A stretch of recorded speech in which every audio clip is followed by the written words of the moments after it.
એટલે આમાં તો હવે હું શું કહી શકું? હવે તમે અગાઉથી તપાસ કરવી જોઈએ એવું લાગે. રમેશભાઈ, ગંભીર વાત છે. રમેશ તિલાડા સાહેબ, તમારા વિસ્તારમાં આટલી મોટી ઘટના બને છે, 28 નિર્દોષ લોકો આગમાં હોમાઈ જાય છે. તમે વિસ્તારમાં જાઓ છો ત્યાંના લોકો સાથે સંવેદનાઓ વ્યક્ત કરવા, જ્યારે પત્રકાર તમને સવાલ પૂછે છે ત્યારે તમે બેશરમીથી હસી રહ્યા છો.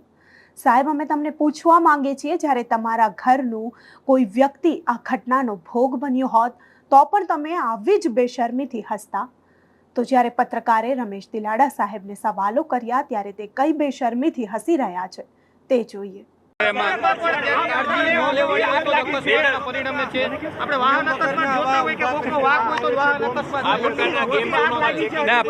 બધી પરમિશનો તો બધી જાણવા મળી કે લીધેલી છે.